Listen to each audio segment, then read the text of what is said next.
Hey everybody, it's Scott Pinyard, head coach of This Naked Mind, and I am back with another edition of Coaching Questions. I've got 4 awesome questions today, and I'm going to jump right in. So question number 1 goes like this. Howdy, one of the things I've been struggling with is what am I going to do about all the stuff in my life when/if I get alcohol out of the way?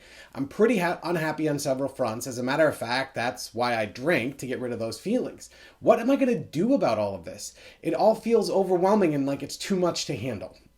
This is a fantastic question, and I gotta say, I have personal experience with this, and I'll go into that in a second, but it's something that I do hear a lot from people who are in our groups, right? So when people look at alcohol and they say, man, I drink to relieve stress, very often it's kind of those same things over and over, that stress that we relieve, right? So maybe, for me, it was financial stress, it was job stress, there was some family stress, there was lots of different reasons, lots of different things in my life that I was unhappy about. And it felt like taking alcohol out of that equation was just going to be unbearable. Right? So a couple of things I want to comment on the question, then we can talk a little bit about the answer. First of all, you said when/if I get alcohol out of the way. The fact that you are doing this and that you wrote in the question and that you're engaging with this means that you're going to do it. I promise you, if you continue to work on this, you will get to a place where alcohol is out of the way. Now, in this question and in general, talking about these bigger things in your life, here's something I want to talk about, is that if you frame these things as huge, gigantic, massive things that I cannot deal with, it's going to feel like, oh man, I don't know if I want alcohol out of the way. Right? If you look at these things and you look at them and you say terms like I'm trapped, or this is something I cannot do anything about, or I'm stuck, those sort of things are going to stick in your mind, and they're going to be something that are going to make you think, man, maybe I don't want to get rid of alcohol, even though you might know logically that you do. So the very first step here is to be able to reframe some of this stuff and look at it a little bit differently. Let me give you an example from my life and kind of how it went down with me. So I'll just pick finances, right? Financially, I was in a very bad position while I was drinking. I'd gone through a divorce, and after the divorce, drinking went up even higher, and drinking costs money. I drank expensive scotch. I moved around. I was trying different jobs. I was doing all of these things that cost a lot of money. I was borrowing a lot of money to do it. And I ended up in a position where me and my family, so 4 of us, were living in this apartment that was less than ideal, we'll put it that way. While meanwhile, I was looking at my friends, my cohort, everyone's buying houses and had backyards. Like, I had a giant mud puddle behind my apartment. I literally had to put on boots to walk from my truck to my house because there was like ankle deep mud. So anyway, all of this was attached to the financial situation. So every day I came home and I walked through the mud and I'm like, right, this is terrible. I don't know how I'm ever going to get out of this place. And then I would, walk up the back stairs and, that was dirty and dingy. And then I would be, I'd maybe go to a friend's house, we'd be hanging out in the backyard, and I'd be thinking to myself, man, I wish I could do something like this. I'm never going to be able to get here. Right. So I made this problem bigger and bigger and bigger. Now, definitely it was a big problem. Like, definitely it took a lot of work. I'm still working on it. But it was something that needed to shift. So when it came to drinking, right, when I walked in and I walked through those mud puddles and up the dingy back stairs, relief, or so I thought, was right around the corner, right? All I had to do was pour that drink and then I would feel better. Now, the perspective shifting thing for me was when I recognized the fact that feeling better was different than going somewhere with the problem. Now, this seems like it should be readily apparent, but it really isn't, right? So when I look back on this, I would say to myself, well, man, I think over time I might be able to find some solutions. I might be able to find some things that'll help. And I was talking to myself that way while drinking enough scotch and a lot of money every night, essentially. And what I recognized after I quit drinking, when I took the drinking out of it, was that time that I spent was time that I could focus on learning how to budget differently or looking at different opportunities for making money. So all of this is to say, one of the very first steps is to really reframe these problems that you're dealing with. And I don't know specifically what they are based on your email, but I do know that if we tell ourselves that there are huge problems we can't do anything about, then they are going to be huge problems we're not going to do anything about.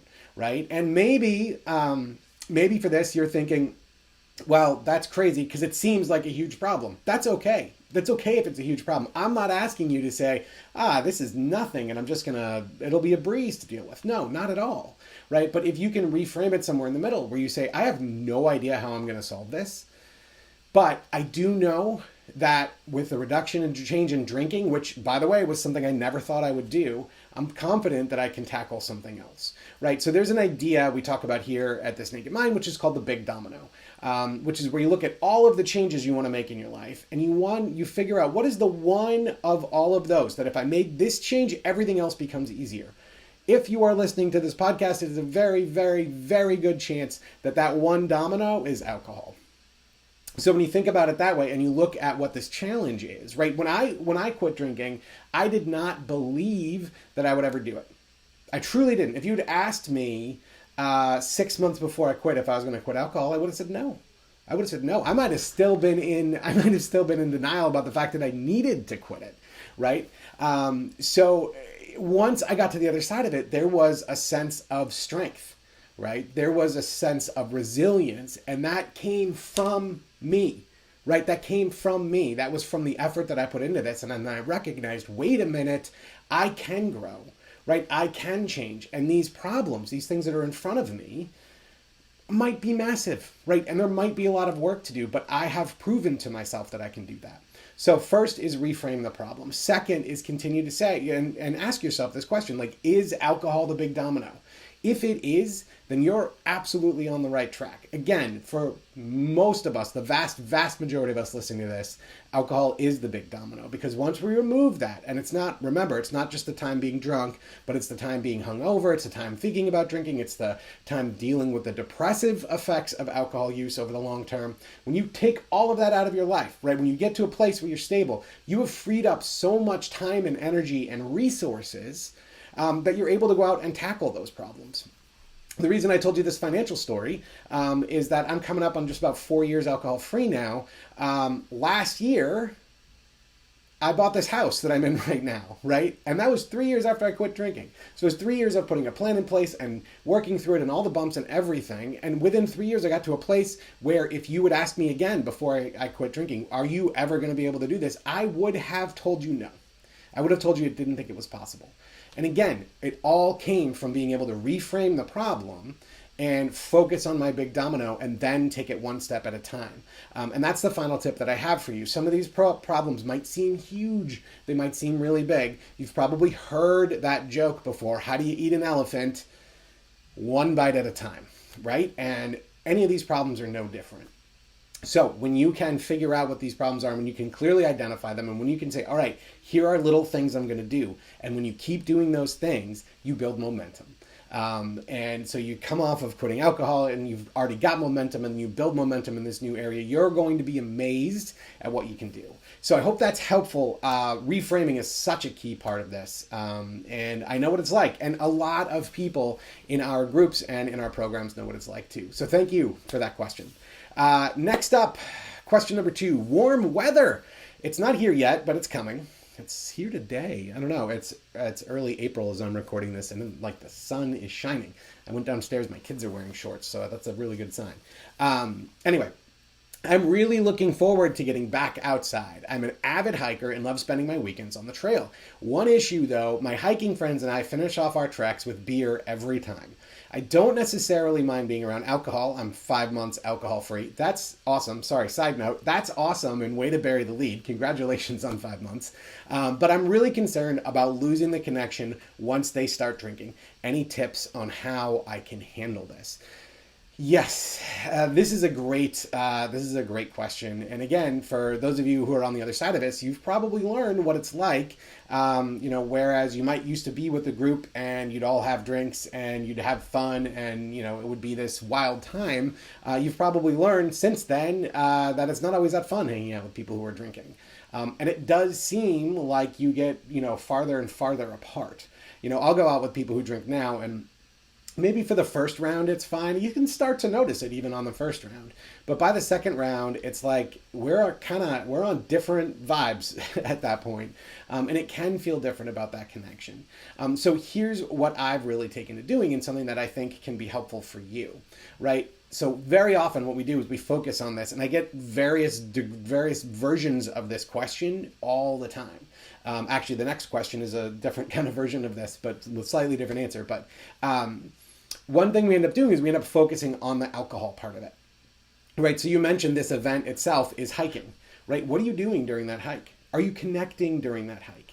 Right? Are you starting a conversation? Are you going into a deeper conversation? Are you talking about things that matter to you? Right? So one of the very first things you can do is look for those opportunities outside of that, time in the, well, I don't know if you said it's in the parking lot. I almost said that, but that time in the parking lot when you all crack a beer together, where else are you able to find that connection? Because again, if you think through the entire event, very often, especially with being relatively newly alcohol-free, we're still kind of fearing of missing out, and we end up focusing just on that part. But when you look at the whole thing, you can say, oh, wait a minute, I've got that connection, right? That connection is actually there. And then the second question is, how can you make that connection better, right? What can you do while you're on the hike? What can you do to have that conversation? What can you do to be that way? That's going to encourage people to connect with you. That's going to make you feel better. Looking at the event in its entirety will help you feel less like, oh man, I'm totally missing out on the connection part. The last thing I wanted to say about this, and this is really interesting. So I can't tell from your question, 5 months. Yeah, it's entirely possible you haven't been hiking since you quit alcohol.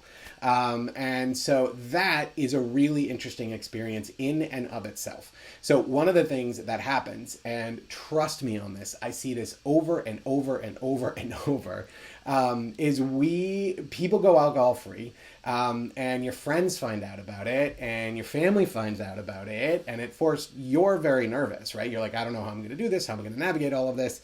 But then you do it, and then people see it, and one person making this choice makes it okay for someone else to not make this choice. One person making this choice makes someone else go, man, do I really need to drink a beer after I do this? And it's amazing. And I do see it over and over. So this is, of course, not a guarantee that this is going to happen to you. But one of the things that I see on a very regular basis is one group of friends, one spouse, one classmate, one whatever, basketball team member, hiking group member makes this shift. And then one of them asks them about it, right? Then other people start saying, man, I feel a little bit more comfortable not drinking, or, I don't really feel like drinking, right? And so little by little, these cultural changes happen. Now, this has to have someone to get the ball rolling. And that could be you, which is really exciting. The other thing, like I had kind of alluded to, is that what will happen very often, and I see this over and over, is you tell your friends and whoever else that you're not drinking, and all of a sudden, they might not be doing it publicly, but they might come to you and they'll be like, how'd you do it? Right? What happened? Like, what method did you use, right? Because what you're going to find is that, when we tell you over and over at This Naked Mind, like, you're not alone, right? You wanting to drink or wanting to stop drinking, you have a ton of company. There are so many people who are in that boat. And so when one of us stands up and says, I'm no longer drinking, it inspires all of those people out there who are thinking about making that change themselves. And so if you do that, you'll get, those text messages, or you'll be leaving the party and someone will kind of come up next to you, right? And want to talk about it. So that's one of the main things, right? So again, look for that connection where it exists. Where does it exist in the entire event? I guarantee you it's not just the parking lot. Find those opportunities, figure out how to make more out of those opportunities, and also recognize that you're part of a dynamic group of humans, and as one of you change, the others will react, and very, very, very often that's in a super positive way. Awesome question. Happy hiking. I hope you enjoy it. Let's see. Question number 3, and this one is kind of similar to the last one. Here it goes. I feel like I have a split personality when it comes to alcohol. On one hand, I get excited about the freedom of being alcohol free. But on the other hand, I get major FOMO, right? Fear of missing out, when I think about never drinking again in certain situations. Did you experience this? Does it go away after you've gone through experiences to realize you don't need or miss it? Great question. And oh, yes. And it's funny. It said in certain situations. For me, it was like every situation. I couldn't remember, other than obviously times that I could not be actively drinking, like driving, or that's probably it in most of the life situations. First thing in the morning, at least for me, I didn't morning drink, but what I remember is when I sat down to look at this entire change, I just had all of these thoughts in my head. All these things come into my head, right? Oh man, what about hanging out with my friends? You know what? Like going to see a baseball game, right? Or I had one of my clients not recently said, you know what? Decorating the Christmas tree and listening to Christmas songs, like that's something. And we can all come up with these lists and we can just say, I don't understand how I could possibly get through this experience without alcohol. Well, we talked about reframing earlier. I'm going to give you a big one right now, because one of the things that is amazing, if you sit down and write this list, is you will find that all of those different experiences are things you actually want to experience, right? So when you ask yourself the question, like take going to a baseball game for me, why am I going to a baseball game? Well, I want to see a baseball game, right? I want to be part of the crowd. I want to enjoy it. Okay. Then is the beer helping that or not helping that? And what I realized when I went through this entire list was, oh man, all of these different events, right? Hanging out with friends. I'm there because I want to connect, like our hiker friend from the last question. Dealing with, relaxing, right? I'm relaxing because I want to relax. And I want to have a good time, and being cloudy-headed during that doesn't actually help me do that. So one of the great things to do here is to look at these certain situations that you're talking about and reframe them and ask yourself what you're actually after in that time. I guarantee you your goal isn't necessarily alcohol, right? You're doing these events, you're going to these situations for some sort of other outcome. If you can be clear about what that other outcome is, then you can ask yourself the question, is alcohol helping me get there or not? And in our programs, we will help you with that, right? So it might be that the answer to that is yes, alcohol is helping me. Or say your thing is relaxing, like the last example I gave you. Maybe you could say, yes, I do think alcohol relaxes me. Then we're going to work with that. We're going to work with that belief. But going through this, you will find way more often than not, the ones that are activity related, you're after the activity, not the booze. So yes, I did experience this. And yes, your second question, does it go away after you've gone through enough experiences to realize you don't need it or miss it? Yeah. And that's actually part of it, right? So there's two parts, and we talk about the This Naked Mind methodology, and we're not based on willpower, right? We're not based on no matter what, don't drink. Right? What we take is what we call a grace-led and compassion-led process, and it doesn't start with the behavior. It starts further down the chain with your thinking, right? So our thought is that if we can change our thinking around alcohol, then we can change our behaviors, right? And so part of this process and that exercise I just gave you is to look at these different situations and change your thinking about it. And yes, even if you change your thinking about it, does that mean like the first time I went to a baseball game without a beer, which by the way was a Boston Red Sox game, what were my thoughts, right? Was I thinking about it? Like, yeah, of course. Like I walked by the beer stand and I was like, oh, there's beer, but it wasn't something that I was like, I have to get by this beer stand. Right? It was something that was more along the lines of, all right, well, that was something I thought I was going to do. That is reminding me that I really want to be a part of this group, right? That's reminding me of like, man, I'm here. I want to be in it. I want to be in the middle of it. And it actually enhanced my experience. So yes, not only does it go away over time, but if you do this mindfully, if you mindfully approach that Red Sox game or whatever it happens to be for you, you will find that you'll enjoy it more, and it'll be a more deeper, more satisfying experience as opposed to the surface type experience that we have when we drink through events. So anyway, that's a great question. Thank you for asking that. And yeah, FOMO is a huge, huge thing. And we all deal with it in one way or another. And being able to address it head on like this is great. So thank you for that question. Okay, home stretch, last question. Here we go. Hey, Scott, I keep reaching out for things to help me through this journey. I'm always reading a new book, trying out a new course. Love the intensive, by the way. That's awesome. I'm glad you do. Or finding a new follow on Instagram. Every time I do this, I get so much excitement. Here's a new perspective. Maybe this is the stuff that helps me finally make the switch. But like with most things, I start to lose enthusiasm and fall back into my old ways. How have you seen people tackle this in the past, and what do you think is a good next step for me? So I want to start off the way I've actually answered several of these questions so far, which is you are not alone. And it's amazing how much awesome information is out there about positive perspectives of living alcohol free or sober curious, right? There are so many perspectives. There are so many different ways of looking at this problem, at engaging with alcohol use disorder.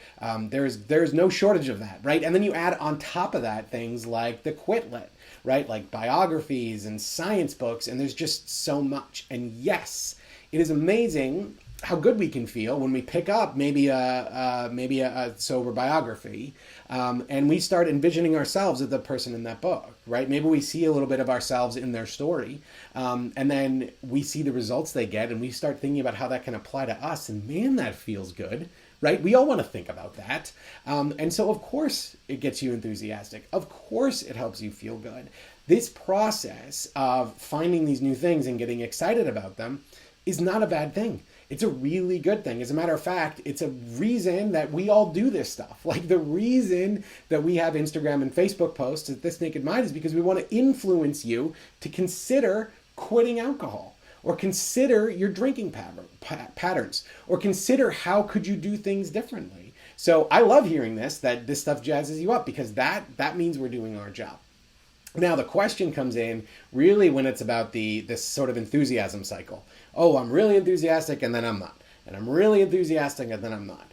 Very often this comes down to a very simple but still kind of deep idea that I want to introduce to you now, right? So many of us see this next program or, person or book or whatever it is as the answer, right? Like we have this problem, and this person over here has a solution. As long as I'm around this person, I'm going to get where I want to go.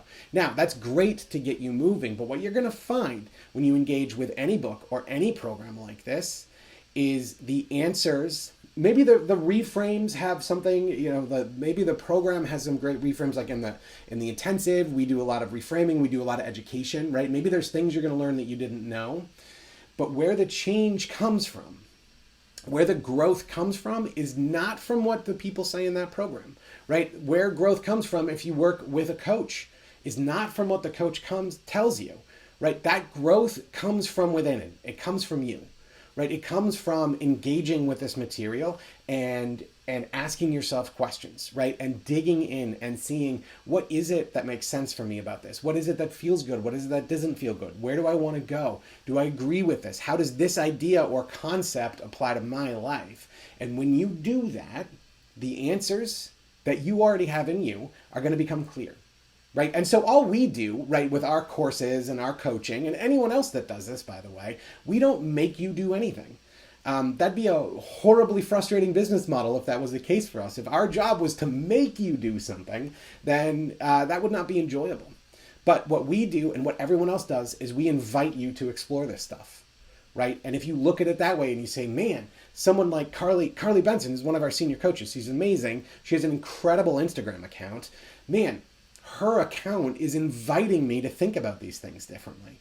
Her account is inviting me to think about myself differently, right? Whatever that message happens to be. And if you can look at it in this way, then you can recognize all of these resources are amazing, right? All of these things that are out there and the stuff that can really help you and can help you change, they're amazing to have. And it's until you do the work and start digging in, right? So you say you love the intensive, which is our 12-week program. If you love the intensive, then, do the reflections, apply this material to your life. It becomes so much richer.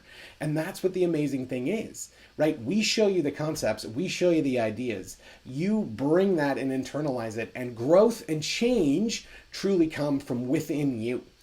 And yes, you might like one coach person more than another, right? We always make this joke around here, like, don't let Scott's beard get in the way of you learning stuff, but it's true, right? So you might find the right fit, and maybe you try one and it doesn't work, you try one and it does, like the intensive did, then awesome. But at the end of the day, it's the content, it's the information. And if you can take those ideas and internalize them, whether they be from free places like Instagram or courses that you're paying for like the intensive, that's what makes the change. And that is how you bridge that enthusiasm gap. So I hope all of that makes sense. What a fantastic question. And it's something that we talk about a lot because there is so much information out there. And it's designed to give you hope. It's designed to make you think that you can do this because you can. But it's when you actually do the work and you recognize that that growth comes from inside of you that everything changes. So yeah, awesome question. Thank you for that. All right, everybody, that is it from me this month. Thanks for hanging out with me for the last half an hour or so. I hope you all are doing very well, and I will talk to you soon. Take care.